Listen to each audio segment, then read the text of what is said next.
The European Darts Championship, Night 3, as we complete the round of 16. The Iceman was packing some heat, but would it matter against the venomous snakebite? The world number one looking to light it up. But would this guy steal the show and become the toast of the town? And Steve West had a huge lead on Mincer, but would the gentle pull off a fierce comeback? The Euros, baby, today on High Roller Radio. Yes, the second of two sessions and some Friday night flights. You gotta love it. Ding, ding, ring that bell. Let's have a tungsten tussle. Not long till the evening session, announced DJ Gandolfini, a huge darts fan. And yes, the final four second round matches take to the Jockey and Oberhausen, who will book their spot in the quarters. I can tell you, James Wade was among the winners this afternoon, dusted off Nathan Aspinall 10-8, and then took a shot at the new breed of darts player, calling some of them Flash Harrys.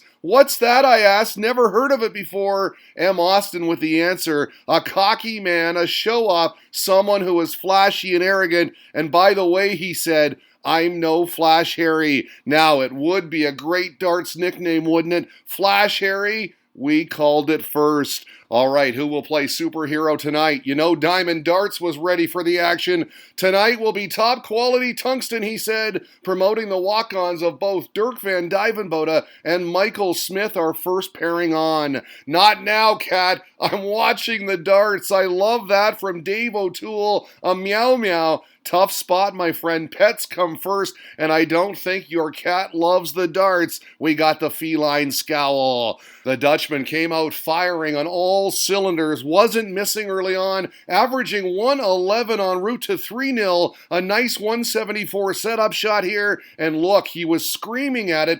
Blistering start, seemed to be rocking and rolling, but that's when the wheels came off, thanks in large part to stuff like this from Smith. Bully Boy just put his head down and hit the gas. He rattled off the next two for 3-2 at the interval, then took the next two once back on stage for 4-3, and then two more. 6 straight for the stranglehold. DVD left backstage shaking his head and muttering to himself he was not happy. So, full credit to him in stopping the rot for 6-4 at the break. Classic Dirk right here, screaming and yelling at himself, trying to motivate. He took out 87 to keep it tight at 8-7, and then very next leg, he got the break he so desperately needed on this double 16. We got the big explosion, intensity personified. He was all square and had the darts, and boy did he use them. We got this at 9-8, and then to slam the door shut. How about the beautiful 110 finish? He loved it, celebrated some, and then went boom.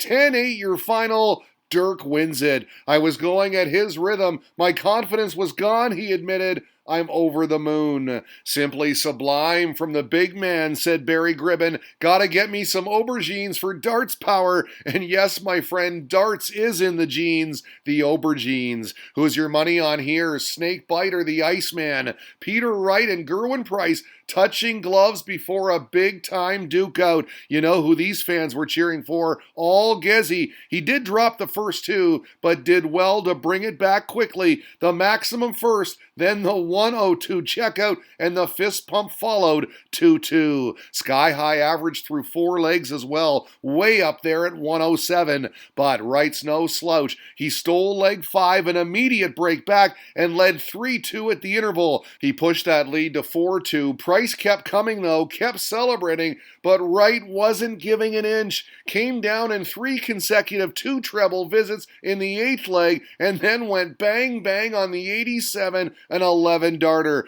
51-36, perfect precision. That made it 5-3. Then after breaking the Price throw again, he capitalized on more misses to hold, and wow, electrifying arrows from both, but Snakebite was getting the best of it. 7-3 at the commercials. Brilliant from Snakey, screamed Liam Martin. This is an amazing match, said Andrew Dugan. Keep it going, lads. Yes, stellar stuff indeed. The average is way up there, 108 8.8 for Wright. That is crazy good. There was no stopping him either. Just raced to the finish line. Now, Price did have two monster finishes late. A 148 and a 127 made a slight charge, but to no avail. 10-6 the final. Terrific match. Both were great. And this, folks, this is called total respect right here, the heartfelt handshake. It's nice to get a win over Gezi, Snakebite said. I had to take every chance, and he really did. Averaged 102, had 7 180s. A view from the rafters for Ian White versus Michael Van Gerwen. And are you ready for this? The Diamond fired in 3 13-dart legs in the opening session, got out in front 4-0, 4-zip. No, make that 5-0 on this double 20. He was all over the world #1, and all MVG could do was laugh about it. The average is at 6-1. White 7 points higher at 104, 117 for the first 9. Credit to Van Gerwen, though. He won that second stanza 3-2. It was 7-3 at the break. We got this reaction at 7-4, double 14 good. He then found this in the 12th leg, but no, White would hold for 8-4 and then break on tops for 9-4. Incredible performance. He averaged 103.6, had 7 180s, and was 48% on doubles. Make the final 10-4. MVG is out. Flex those muscles, sir. Well played. Just call him the Toastmaster. Cheers to the crowd and cheers on the quarters. This is what I do on the floor, he said. Everybody knows that. Well, sir, you took it to the stage tonight. A brilliant display. One fit for this meme from @SupportPDC. Dabba dabba do, baby. The Diamond Dab. Michael will be kicking himself with that defeat, tweeted Charlie Gray. And I think Charlie is 100% bang on. Mensur Suljovic was having one heck of a time getting anything going in his tie with Steve West. Why? Because simply the West was simply the best. Already up 4-1 and sitting on 48. No issue. Bang, bang, 5-1. Who saw this coming? West was dominating. Fast forward now, 10th leg. He came good again on double 9 for 7-3 after 2. And oh my, does Westy want it or what? He gave it some. Mensur's a tough out though. Made a charge. Rattled off 3 straight. Pausing here for effect. The third dart was good too. And how about it? From 7-3 to 7-6. And then a short 3 legs later, it was all square incredibly. 8-8. West would then break for 9-8, but wow, Suljovic countered again, and in the last leg shootout, he had the darts. But wow, with Suljovic sitting on tops for the win, West came up clutch, pinning the 106, double 16 for the win and drama. He couldn't believe it. Dropped to his knees in victory. I don't like 32, he said. Everybody knows that. I'm surprised it went in, to be honest. And then he added this. If I win it, it being the tournament, I'd retire tomorrow. I'd be done. What an ending. And there you have it. Night 2 done and dusted. There's your quarterfinal lineup tomorrow. We are down to 8 today on High Roller Radio.